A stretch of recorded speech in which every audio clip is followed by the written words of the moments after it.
Bonjour et bienvenue dans Demain à la Une, le magazine qui aborde les sujets qui feront l'actualité de la semaine prochaine. Et nous commençons par les titres de cette édition. Relations bilatérales et coopération économique à l'ordre du jour d'un séminaire intergouvernemental franco-marocain qui réunira Manuel Valls et son homologue marocain Abdelila Benkiran. Ceci à un moment où les associations des droits de l'homme critiquent la convention de coopération d'entraide judiciaire qui doit être validée par les deux gouvernements. Nigeria, Muhammadu Buhari, le président élu le 28 mars dernier, sera investi le 29 mai après avoir remporté l'élection face à Goodluck Jonathan, qui a accepté la défaite, aidant ainsi le pays à connaître sa première alternance par les urnes dans le calme. Enfin, Joseph Blatter, candidat à sa propre réélection à la tête de la FIFA, et face à lui, il ne reste plus qu'un seul candidat, le prince Ali de Jordanie, après le retrait des autres challengers qui ont durement critiqué ce qu'ils appellent le système Blatter. Bienvenue pour cette première partie de Demain à la Une. J'ai le plaisir d'avoir à mes côtés notre journaliste de Monte-Carlo Doualiya, Mustapha Tossa. Bonjour. Bonjour Aziza. C'est avec vous donc que nous allons parler effectivement de ce séminaire intergouvernemental franco-marocain qui aura lieu le 28 mai. Ça sera à Paris. Manuel Valls reçoit son homologue marocain Abdelila Benkiran lors d'une rencontre qui va réunir plusieurs ministres des deux pays. À l'ordre du jour, les relations bilatérales, notamment la lutte antiterroriste et la coopération économique. Tout d'abord, Mustapha, en quoi consiste un séminaire intergouvernemental comme celui-ci ? Oui, c'est vrai que dans les relations entre les deux pays, entre deux pays censés être proches, censés avoir des relations intime et stratégique, le séminaire intergouvernemental est l'expression la plus solennelle, la plus majestueuse pour signifier l'importance des relations entre ces deux pays. On assiste des fois à des séminaires intergouvernementaux entre la France et l'Allemagne, et c'est là l'importance de ce séminaire. Avec le Maroc, c'est l'occasion de traiter un certain nombre de problèmes transversaux. Il y aura beaucoup de ministres de différents horizons qui vont participer à ce séminaire, et c'est l'occasion pour examiner comment, où en sont les relations entre la France et le Maroc dans un certain nombre de secteurs économiques, sociaux, sécuritaires et diplomatiques. Donc le séminaire est extrêmement important pour signifier à l'opinion publique l'importance d'une relation entre Paris et Rabat. Alors justement, vous dites, et c'est l'occasion un peu de dire où en sont les relations entre les deux pays. C'est la même question que j'ai envie de vous poser, parce que ça n'a pas toujours été un long fleuve tranquille, on va dire. On va d'abord écouter le chef du gouvernement Manuel Valls à ce propos, puis on reviendra pour commenter. La France est l'ami du Maroc, le Maroc est l'ami de la France. Laurent Fabius a déjà eu l'occasion de le répéter à de nombreuses reprises, parce que, et chacun doit y contribuer, il nous faut dépasser cet épisode basé, me semble-t-il, sur de nombreuses incompréhensions. Alors, la France est l'ami du Maroc, le Maroc est l'ami de la France, et il y a surtout des incompréhensions. Oui, c'est vrai que et la gravité avec laquelle parlait Manuel Valls devant le Parlement pour souligner l'importance de cette relation entre la France et le Maroc est venue clôturer une année de brouille entre Rabat et Paris. Brouille qui est parti d'un différend sur une convocation lancée au patron de la DST marocaine, du renseignement intérieur marocain, Abdelfatah Hamouchi, ce qui a provoqué la suspension judiciaire et sécuritaire et qui a ouvert la voie à une année de brouille franco-marocaine. Donc le fait que Manuel Valls insiste sur le fait que il faut tourner la page, c'est très important qu'il le dise, le fait qu'il le dise devant le Parlement. Alors justement, pour revenir à ce séminaire intergouvernemental, il y a eu, pour un petit peu se réconcilier Paris et Rabat, la visite de trois personnalités clés du gouvernement français. D'abord Bernard Cazeneuve, oui. Ensuite Laurent Fabius et ensuite Manuel Valls. Et à l'issue de la visite de Manuel Valls, comme pour dire que les choses vont revenir à leur cours naturel, ils ont programmé à cette occasion le 28 mai comme jour du séminaire gouvernemental, et Manuel Valls veut utiliser absolument ce séminaire pour dire que la page est définitivement close et que les Maroc et la France sont des partenaires stratégiques. C'est ce qu'on va regarder. C'est ce qu'on va regarder, mais le Hamouchi dont vous parlez justement, qui a été convoqué par la police, etc., a été par la suite décoré d'ailleurs en France. Oui, il n'a pas été encore décoré. Lors de la visite de Bernard Cazeneuve à Rabat, il a été proposé de le décorer de la Légion du Chevalier, oui. de la Légion d'honneur de premier chevalier. Oui. Voilà, et ça sera fait le 14 juillet. C'est une manière de clôturer, en tout cas, Ça sera fait le 14 juillet, qui est une manière extrêmement symbolique et importante de clôturer cet épisode malheureux entre la France et le Maroc. Le 14 mai, le Conseil de gouvernement marocain, cette fois-ci, a adopté le protocole additionnel à la Convention de coopération d'entraide judiciaire en matière pénale. C'est le nom officiel, ce qui a été signé justement le 6 février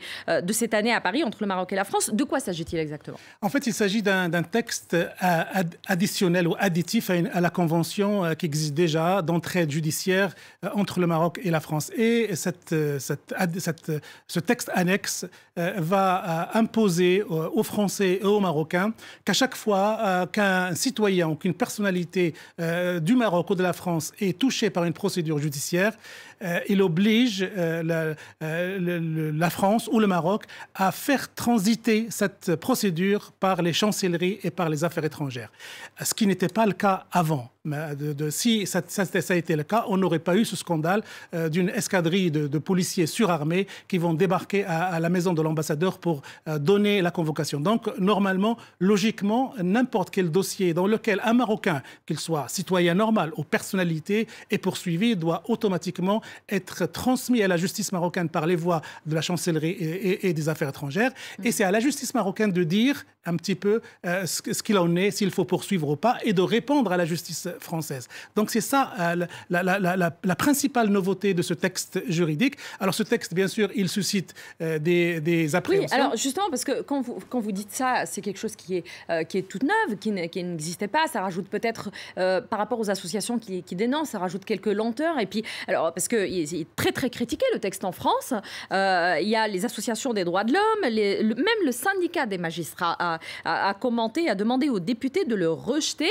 Est-ce que le fait de faire passer ce texte, c'est un peu le prix de la réconciliation entre Paris et Rabat aujourd'hui? Non, mais de toute façon, à un moment ou à un autre, il fallait arriver à une entente juridique et politique entre les deux pays sur un sujet qui va se développer, notamment les plaintes qui vont se multiplier, les plaintes peut-être sérieuses, d'autres moins sérieuses qui vont se multiplier sur ce dossier. Alors bien sûr, les associations de défense des droits de l'homme ou de magistrats en France ont peur que ça n'apporte atteinte à la justice, au principe même de la justice en France et au principe de la compétence universelle. Alors ces associations ont été reçues par Elisabeth Guigou, la patronne la présidente de la Commission des affaires étrangères du Parlement français. Elle a essayé de les rassurer, de leur dire que ça ne portera pas atteinte à la compétence universelle dont se prévaut la justice française, ça ne portera pas atteinte à la justice, à la procédure judiciaire française, mais ces associations-là, notamment Amnesty International, j'ai eu l'occasion cette semaine de discuter avec